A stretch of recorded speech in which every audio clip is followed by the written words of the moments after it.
All right, so let's. Good evening. Welcome to the Bothell City Council regular meeting for May 6th. If you join me in the Pledge of Allegiance. I pledge allegiance to the flag of the United States of America and to the republic for which it stands, one nation, under God, indivisible, with liberty and justice for all.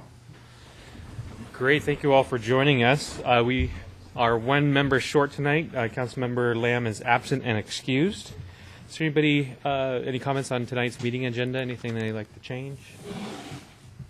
Councilmember Rayoum. I need to add a committee report if possible. Okay, and we do have an executive session tonight, so how about right before we go into executive session, I'll mark 11A as council report. Thanks. Anybody else? How about on the projected agenda, which everybody should hopefully have a copy. If they don't, I have a couple extra. Mayor? Nobody? A warning to Deputy Mayor, I'm going to be gone next week, May 13th. That should not be an issue. Great. But I do need to let you know that I will be unable to attend June 17th or July 1st due to work.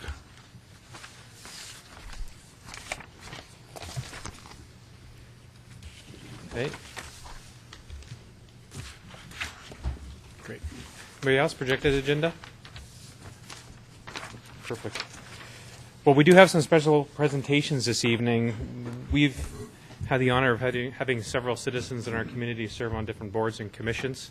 And so a few are retiring and moving on to do different ventures and areas of service within the community. And so I believe we have a few here tonight, and I do have some plaques and some certificates. So first off, is Leighton Smith here? Okay. Mr. Smith, I'm just going to read a little bit about you and give you a little something. So, Leighton, you serve on the library board, and you were an enthusiastic member of the library board, and he offered valuable insights to how the library could better serve the community.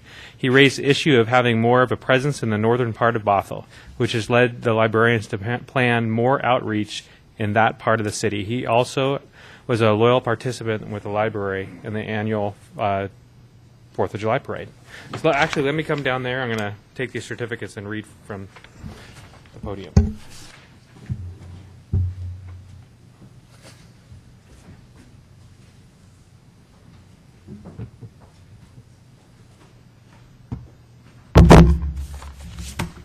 There we are. Thank you very much. Thank you so much. Sorry to encroach on your space here. Soledad is here as well. So, Ms. Humphreys, I do have a certificate for you, but I'll read this first. Soledad was especially helpful in letting the library know how they could reach out to minority communities in Bothell, especially to those folks who speak Spanish. She is a strong advocate for students and how we can more effectively help them make better use of the library. Her outgoing personality, optimism, and energy are an added bonus on the board. She also marched in many 4th of July parades. Here we are. Thank you so much. Thank you for your service. Is David here? Oh, hey, David. Good. Yeah. So, David, during David's tenure with the Parks and Recreation Board, the board reviewed and recommended to the City Council adopt 3 master plans: Blythe Park, First Lieutenant Nicholas Mardroza Memorial Park, and Bothell Landing. The Parks and Recreation Board also forwarded to Council an update on the Parks Recreation Open Space Action Program. David is most remembered by staff on the board for his attention to detail and proofreading. Nice, David.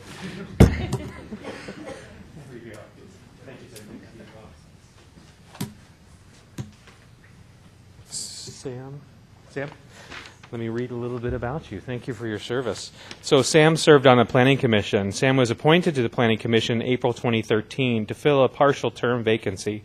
During his tenure, Sam worked on a number of land use items, including code amendments for wayfinding signs for certain freeway-oriented businesses, general downtown core code amendments, miscellaneous downtown core amendments, code amendments regarding the keeping of fowl and the 2015 periodic plan and code update. Sam was a concise and thoughtful contributor of the Planning Commission. So I have a certificate for you. Sam, thank you so much for your service. Really appreciate it. Is Jeremy Butler here? I'll read about Jeremy in his absence then. As a member of the LTAC, or LTAC board, Jeremy reviewed and approved strategies for operations and capital expenditures for the annual tourism spending plan, which utilizes available funding to improve hotel occupancy and promotes area merchants. While on the committee, the city's tourism online presence was enhanced and holiday lighting and wayfinding sign programs were improved. So thank you, Jeremy. How about Elisa Anglin? So Lisa served on the LTAC board as well, and while serving on the Lodging Tax Advisory Committee, Lisa reviewed the yearly Bothell Visitor Development Executive Plan, outlined and assisted in enhancing tourism events such as hotel packages, seasonal promotions, outreach to wineries, and improvement to the ExploreBothell.com. Marilyn Richter? They're probably out serving somewhere in the community, I am sure. Civil Service Committee. Marilyn served for 3 years on the Civil Service Commission. During that time, she was involved in the selection process of commissioned firefighters and police officers. Marilyn left the commission as she moved out of the city of Bothell. So thank you, Marilyn. Michael McCausland. Michael served on the Civil Service Committee as well. Michael served for 4 years on the commission, assisting with the selection process of commissioned police officers and firefighters and hearing employee appeals when necessary.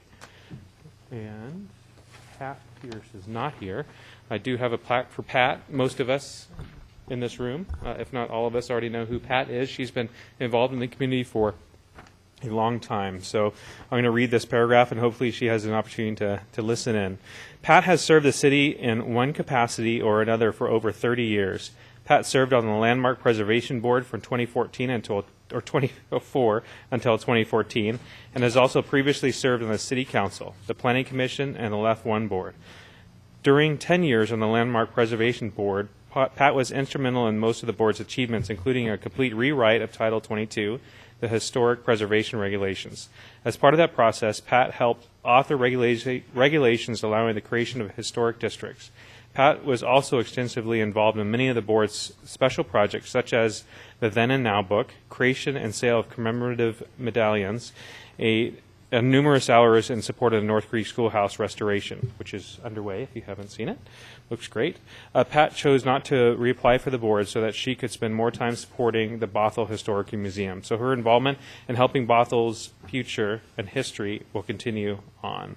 So thank you, Pat, in your absence. All right, thank you all.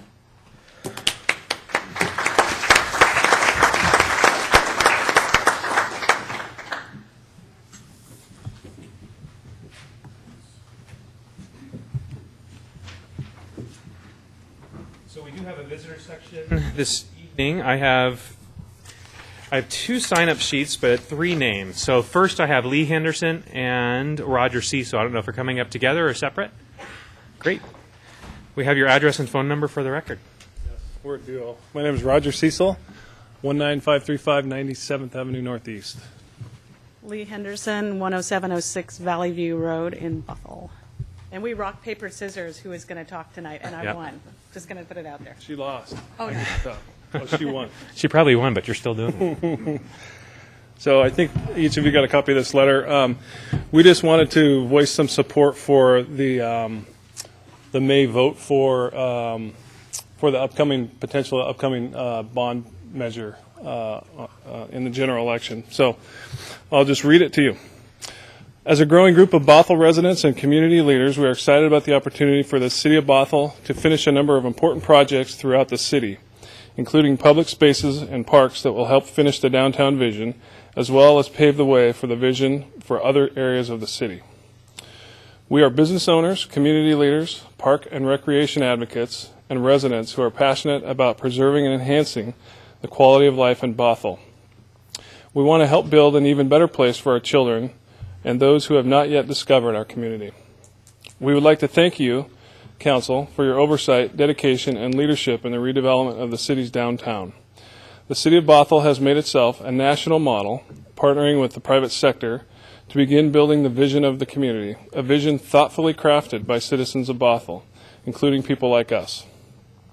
Despite the remarkable changes that have been made, there is more work to be done, and we believe there is tremendous value to accelerate the remaining projects in downtown completing the vision. We do not believe it is prudent to wait for funding over the next decade to complete these last pieces of the downtown. We also believe that the acquisition of land for parks and open spaces around the city is critical and will be increasingly difficult as the population continues to grow. We earnestly support a ballot measure that would fund the important projects and amenities like those presented to Council during its March 11th, 2014 meeting. The projects we believe are most important include the park at Bothell Landing, one that's close to my heart, being on the Parks Board, the Main Street enhancement and extension, Close to my heart.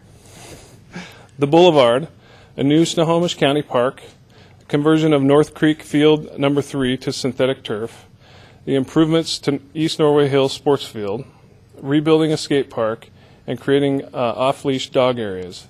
And in addition, we support acquiring and developing open space such as the North Creek Forest and request that it be added to the ballot measure. We understand that asking citizens to pay for such projects is not common for Bothell. However, we believe that our community is ready and willing to support the improvements to its downtown and parks and recreational facilities. We encourage your support for placing these projects on an upcoming ballot and giving Bothell residents a choice in their completion. Thank you. Great, thank you. Would you entertain a question? Yes. Sure. Great, Councilmember Evans. Well, kind of a question, and not as much as a question as an appreciation.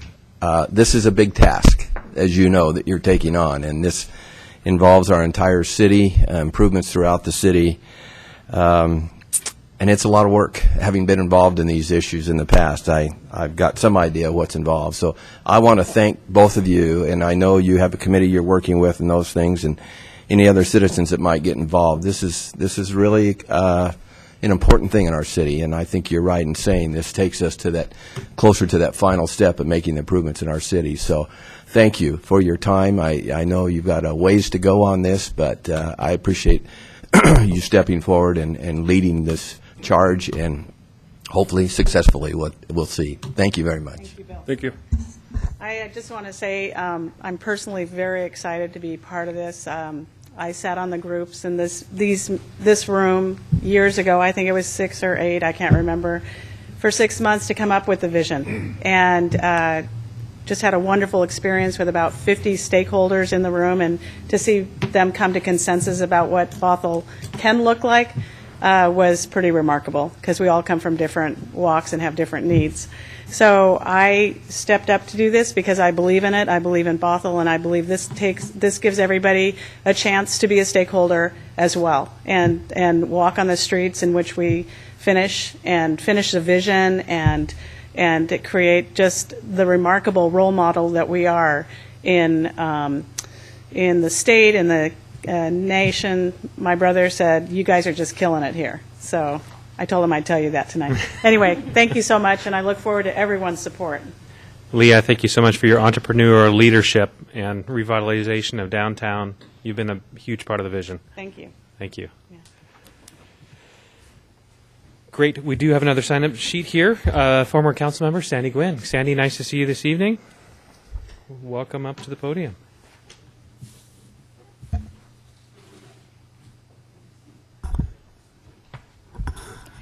Good evening, Council.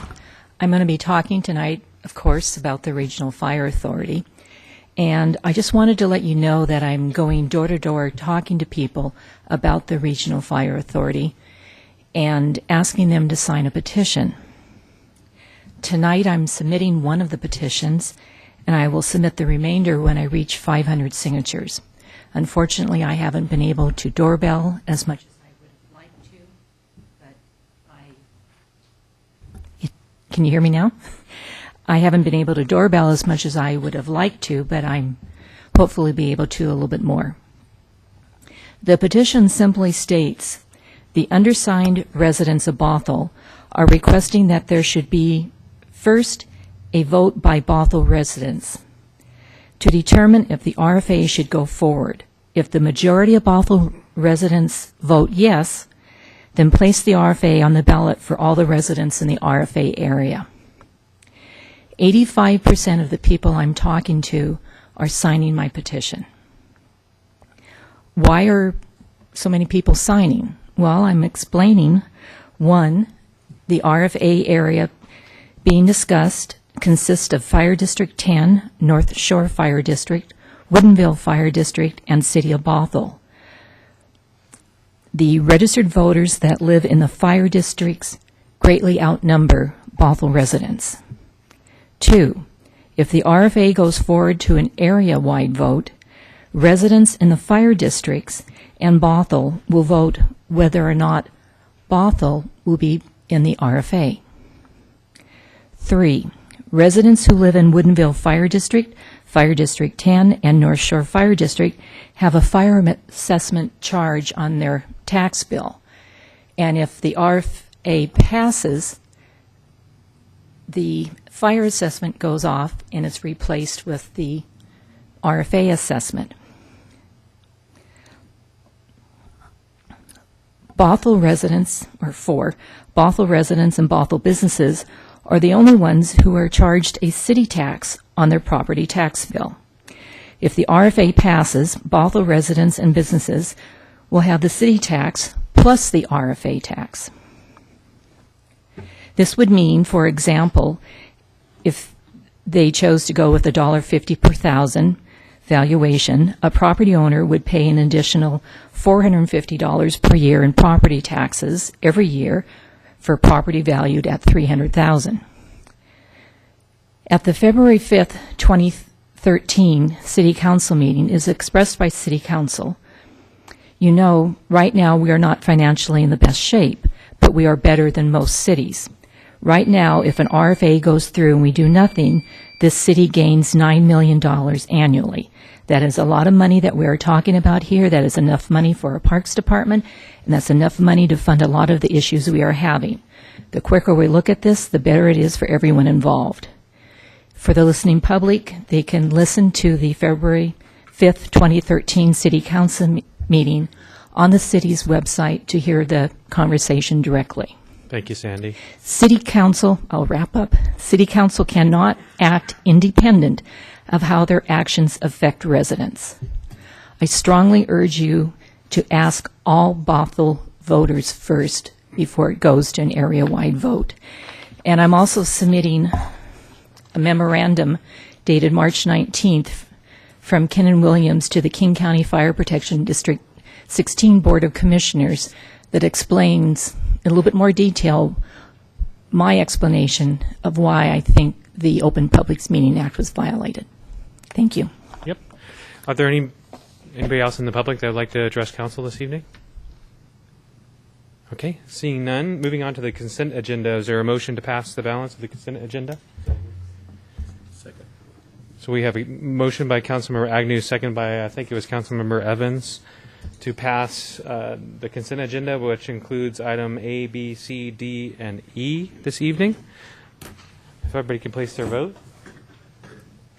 And if a clerk can display.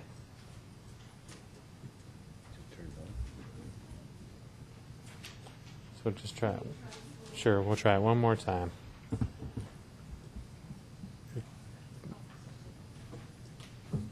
How about now? Nothing? So how about all in favor say aye? Aye. Any opposed?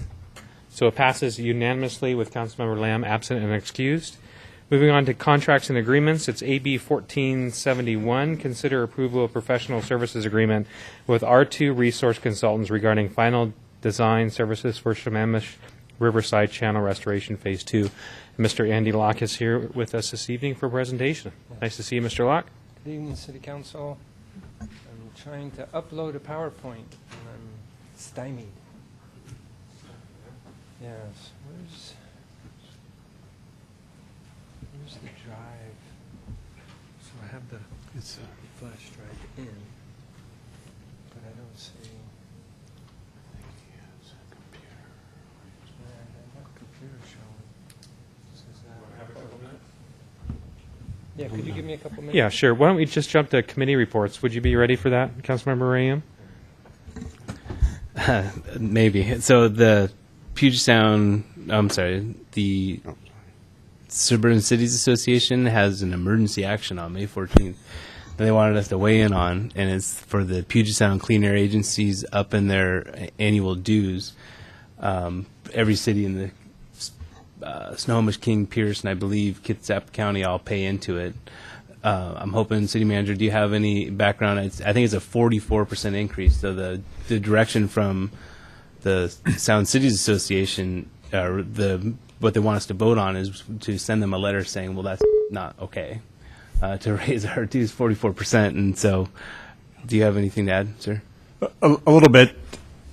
It is about a 44% per capita increase. It actually is a little larger for Bothell, given the fact that we are now annexed 6,000 new residents into our community that weren't there from the previous assessment. So in total dollars, it actually represents a little bit more for Bothell.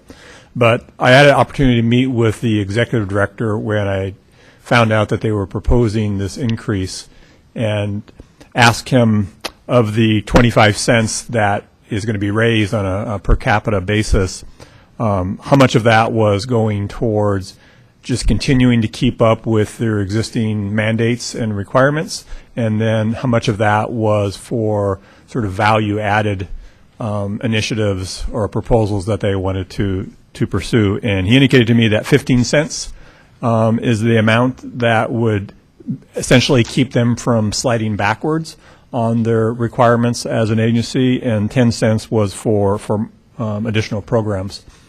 He also indicated that, or I indicated to him that I felt that it would be appropriate for their board to consider a step increase and not to ask all municipalities to bear the burden upon that large of an increase, but possibly look towards a step increase, the first year being the 15 cents, and then possibly with the second year picking up the remaining 10 cents would be a way to try to mitigate the impact upon municipalities.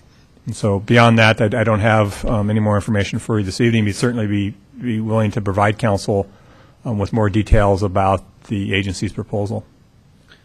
I did realize, too, we do have next week that we're going to meet, and so we could talk about it then if that would be more useful to I can also attempt to collect some more information for council's consideration, too. Would you like to do that, Andy? You guys want to wait till next week? Okay. So, yeah, I guess some more information would be useful to kind of know what that 10 cents is getting us on top of the current services they provide. Great. That was easy. Any other committee reports? Great. Mr. Locke, it looks like you're up and running. I am. Thank you. Sorry for the delay. No problem. Again, I'm Andy Locke with the Surface Water Management Program, and I'm here tonight to review the Sammamish River Side Channel Restoration Phase 2 final design. The purpose tonight is to request and authorize the city manager to execute professional services contract. It is for the design of the Sammamish River Side Channel Restoration, and the contract is with R2 Resources Consultants, Inc. The issue for this project is the Sammamish River has lost nearly all side channels. This was due to channel modifications and the lowering of Lake Washington at the Ballard Locks. This loss affects salmon, especially juvenile salmon, and their rearing habitat. So essentially it has lowered the production of outmigrants from the Sammamish River.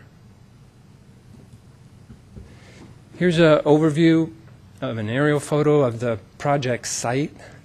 The location is just to the south of the Bothell Landing Park, and the blue line there is showing the proposed channel location for the proposed side channel. It's just downstream of the wooden arch bridge at the Bothell Landing Park. That's where the upstream connection will be. It'll meander through the vacant land, the shrubs there, and its downstream connection is to the already existing side channel that's there. There's another part of it too will be a vegetation enhancement component, which will be to the right of the blue line over to 102nd Avenue Northeast, but everything will stay west of 102nd Avenue Northeast. We're proposing nothing for the east side. The elements of this project is we're going to reconnect 1,080 feet of side channel to the river. We plan to enhance 6.4 acres of wetland and riparian areas, and also to have a component to increase public involvement in education, try to take advantage of the trail location and the usage there by so many people. This overview is out of the conceptual design report that was done. This drawing shows all three alternatives that were considered, but for this part of the phase of the project, we're only looking at that portion to the west or to the left of 102nd Avenue Northeast. Again, it shows the connections for the side channel, and the red line cloud, again, is where we're going to plan to do vegetation enhancement. The history of the project was identified by the Sammamish River Corridor Action Plan in 2002, the YRA-8 Chinook Salmon Recovery Plan in 2005. Both of those reports cited a need to increase off-channel rearing habitat for juvenile salmon. Oops. Further history, the city completed a conceptual design in 2013. This was funded through 2 grants for a total of $75,000. The 2 funding sources were the Salmon Recovery Funding Board and the King Conservation District. We have recently received a $195,000 grant for the final design, which is coming before you this evening. We selected a consultant in February 2014. The scope of the contract is to take the preferred alternative through a final design. Different elements of that will be a public stakeholder engagement process, meetings, surveying, geotechnical and data collection. A design and the preliminary bid documents will be prepared. A monitoring plan will be prepared, and a public art grant application as part of the education and outreach component for this will also be prepared. The details of the funding, the Salmon Funding Recovery Board has given us a grant, awarded us a grant of $195,000. It's a no-match grant. The contract amount tonight that's before you is $186,333, and the design for this project, final design, is due in 2015. Looking forward, the construction phase, the preliminary construction estimate that was based on the conceptual design work is upwards to $1.5 million to do the construction of the side channel. The Salmon Recovery Funding Board, which will most likely be who we go to for grant funding, has a 15% match requirement. This equates to $225,000 city dollars, and that will come from utility funds. Construction may begin in 2016, and staff will return to council for construction grant award in 2016, if we're that fortunate. Tonight, we are recommending for council action to authorize the city manager to execute the professional services contract with R2 Resources Consultants, Inc. And that concludes my presentation, so open to questions. Great, thank you so much. I appreciate it. Is there anybody from the audience that would like to make public comment on this? No? Seeing none? Maybe somebody's calling in their comments. Does anybody from council have questions for staff? Deputy Mayor? Great, thank you. Andy, the map that you had up there that showed it, the entrance of this coming in downstream of the bridge at the park, is different than the map we have in our packet, which shows it coming in upstream of 102nd. Yes. And that is, again, that map shows all 3 alternatives that were looked at. Our preferred alternative was alternative 3, which is everything west of 102nd Avenue Northeast. So that just shows the whole, what was considered for potential locations. Great, thank you. Yep. Councilmember Evans. Thank you. If I'd appreciate it. Maybe I missed this in the report somewhere of just the background. I know this has been kind of an involving project. The wetlands, there's been some restoration work and things done on the east side of Sammamish River there. That's been kind of an ongoing thing. I know some plants and things have been planted in there. And so I guess the bigger picture, how did this all start? And is there a reason? Is this mitigation for something, or is this just improvements that we want to make? And then the second question I have, walking along the trail, there is a small inlet or whatever along the Sammamish River that looks like to me has been constructed there as a water inlet and kind of a berm with some foliage and things on it. Will this proposal connect into that to make that a flow all the way through there? If you know the one I'm speaking of, there's a small one south along the trail there. Yes. I'll answer your second question first Okay. then, because yes, it's going to connect into that pre-existing side channel that's there. So that's its downstream location.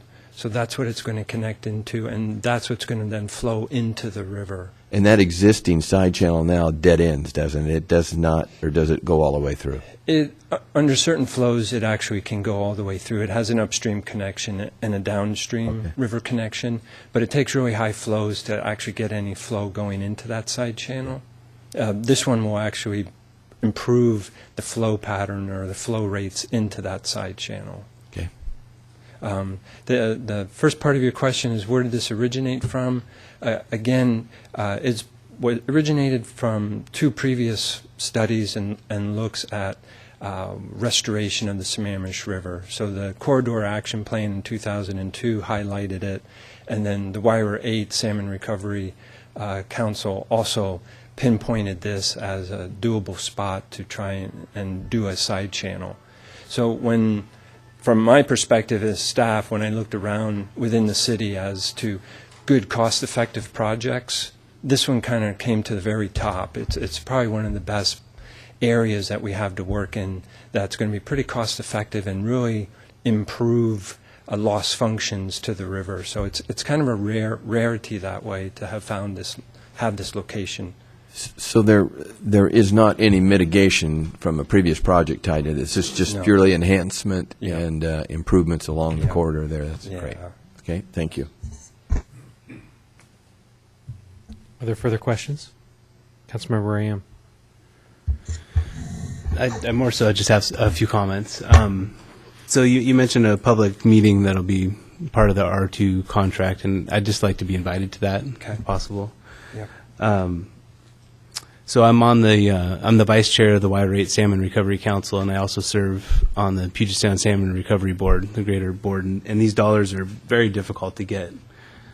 You're talking a competition with, the whole Puget Sound region, and so my hat's off to the Public Works Department for pulling down the funds so far.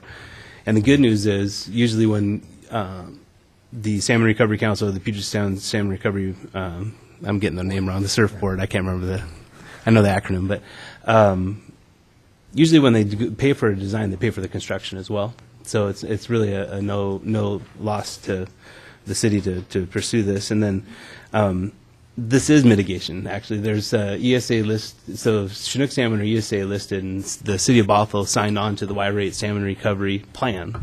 And in the plan, it does have this project identified. So in a way, I mean, nobody's really getting sued over it or anything else, but it was a commitment we made, I think, in 2008, 2005 to sign on to the plan. And so it's good to have projects be us to advocate for projects in the city of Bothell for purposes that, well, quite frankly, we haven't really implemented a lot of the plan regionally. It's not Bothell's fault, but likely there could be lawsuits in the future, so it's good to have some effort in our backyard to implement the plan. Any other comments or questions? Councilmember Evans.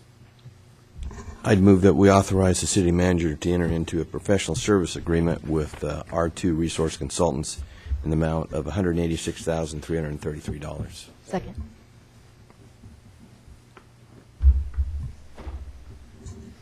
All right, so we have a motion by Councilmember Evans and a second by Councilmember Sandberger. Is there any discussion on the topic? All right, seeing none, if everybody could place their vote, see if it works this time. No luck? So if all in favor for the motion, say aye. Aye. Any opposed? So it passes unanimously with Councilmember Lamb absent and excused. Thank you, Andy. Nice to see you. The next item on our agenda tonight is a study session item, AB 1472, study session to consider updates to the Cultural Exchange Policy Resolution number 958. I believe Kathy Oster is doing a presentation for us this evening. Actually, I will be, Mayor. Oh, you will. And good evening. I'll just do it from the table here if that's appropriate That's for totally council. appropriate. But the Economic Development Committee and I are proposing an amendment to an existing resolution, Resolution 958, which, as the mayor has mentioned, is a cultural exchange policy that was approved by the council in June of 1995. This was prompted by a sister city request to the city of Bothell by the city of Acapulco. Specifically, the proponent of the request was Wagro Foundation on behalf of the city of Acapulco. And although the proposed resolution that the committee and I are recommending would likely not support a sister city relationship with a city the size of Acapulco, we believe that it is appropriate, and updating the policy would have merit for the city to consider future city requests. There's no action that's requested by the City Council this evening. However, the committee and I are looking for your direction on whether or not the council is interested to update its cultural exchange policy. And if so, we'll bring back an amended resolution for council to consider at a future meeting. The committee members that are here this evening include Mayor Freed and Councilmember Bill Evans. The other member is Councilmember Mark Lamb. And the two committee members may have other information to provide to council at this time, too. But I'll be glad to address any questions about any information that's included in the packet tonight. Great. Does anybody want to speak on this topic? Councilmember Evans. Well, we did, as the Economic Development Committee, we did look at this initial request that was, I guess, received back in June 19, and there was some correspondence went back and forth, and while it was an interesting request, and I'm not sure Bothell matches up with Acapulco too well, but I think the concept is a good concept, but as the committee just did not feel comfortable with this particular proposal, but it did give us an opportunity to evaluate our current policy and our current resolution, and with that we made some changes and updates, and so I think at this point, just having, it's my understanding there's no action currently pending for any other city to come to us, but if and when that does happen, or we want to pursue that, and there's, as the resolution points out, there's various ways to pursue that, at least we would have some guideline or directive in place as to how we would entertain those and consider those and the types of things we'd be looking for. So I think the resolution is a good one. I just had one question that I know there are student exchanges between, and are those done by the school district, the high schools, or how do those work? Do you know, Bob? I don't have an answer for you whether or not the North Shore School District is actively pursuing any sort of student exchange.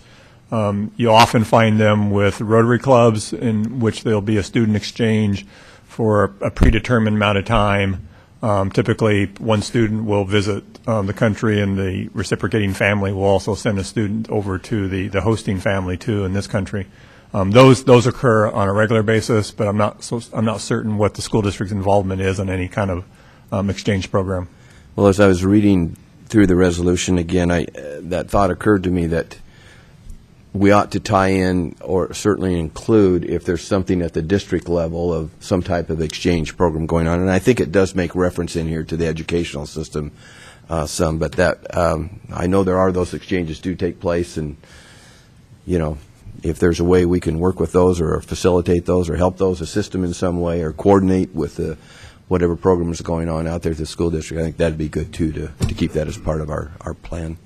You'll note in the resolution that on page 3 of 4, section F, indicates that any funding support would likely come from private corporations or the Public Education Center, University of Washington, Bothell, Cascadia Community College, or even the North Shore School District, and not necessarily City of Bothell funds, unless, of course, there were funds within the budget that council would authorize.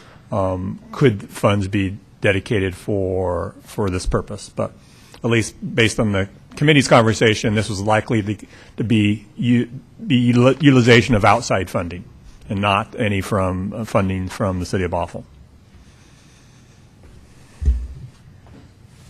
Councilmember Sandberg. I support the language change that is presented to us. It, does have some guidelines for participation, and it takes out some of the previous specific language that we had for Koganay, our sister city. And just to tag on to what you said, Councilmember Evans, is if we can use this opportunity to coordinate efforts with other organizations, because at our last meeting, we did have a representative from the community come to us, and she was a representative of a nonprofit agency looking for host families. So I think that's another venue to support cultural exchange that we wouldn't necessarily have to, provide funding for, but include them in the discussion with this. Perfect. Any other comments? Generally, people are in favor of bringing this back? Yep. Great. So there you go. So I see no other items on the agenda this evening besides an executive session. What are the matters of which we're going to executive session for? We have one matter of pending litigation to discuss and seek counsel's, to inform counsel on what's happening. 15 minutes? Do we expect to come back? There should be no action following this. Okay. No further action. We'll be in executive session until 7 o'clock. Yes, and I would anticipate that you could just deem the council the meeting adjourned at that point, since there's no at 7. Yeah, okay. Since there's no further pending action. Okay, so we'll be adjourned after our executive session. Thank you.